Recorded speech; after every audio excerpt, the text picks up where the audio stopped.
वर्ष ही जलद चौपाई।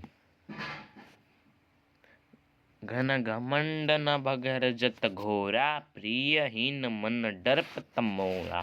दामिनी दमक रही है घन माही, खल कई प्रति जत थीर नाहि। वर्ष ही जलद भूमि निअराए, जता न वही बधु विद्या पाए।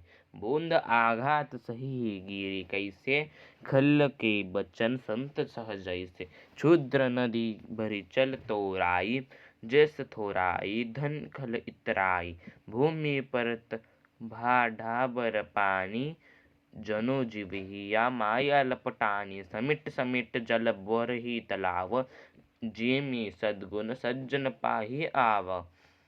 सरिता जल जलि निधि महु जाई, होई अचल जेमी जीव हरि पाई। अब चौपाई का अर्थ मैं लिखने वाला हूँ। राम सीता के बिना डर रहा है, क्योंकि जब रावण ने सीता का अपहरण किया तब से राम अकेला रहा है, इसलिए राम उसके बिना डर रहा है। और बादलों में दामिनी मतलब क्या? दामिनी मतलब बिजली दमक रही है, चमक उठ रही है, उससे तो राम और भी डर रहे हैं। खल जैसे खल की प्रति जथा स्थिर नहीं, मतलब क्या?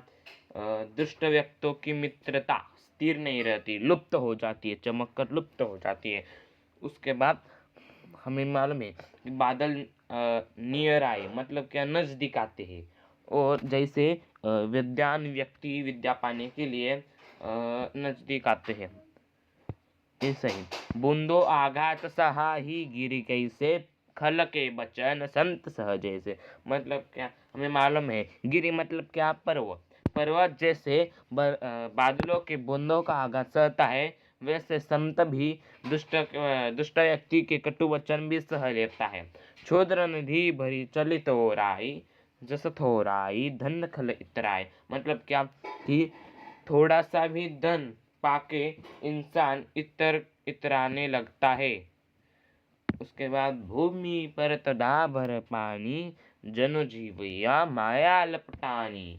मतलब क्या? बूंदी बूंद जब बादल से पड़ते हैं तब वह माया मतलब माया रूपी मिट्टी से लिपट जाते हैं। समिट समिट जल बहरी ही तालाब, जेमी सद्गुण सज्जन पाही आव। मतलब क्या? जैसे बादलों से जब बूंदे आती है और जब वो माटी में गिरते हैं तब वो एक एक बूंद समिट समिट कर तालाब का निर्मित करते हैं।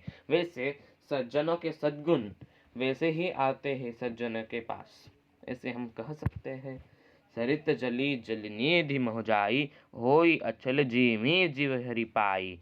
जैसे सरिता जलनिधि होती है और अचल हो जाती है। फिर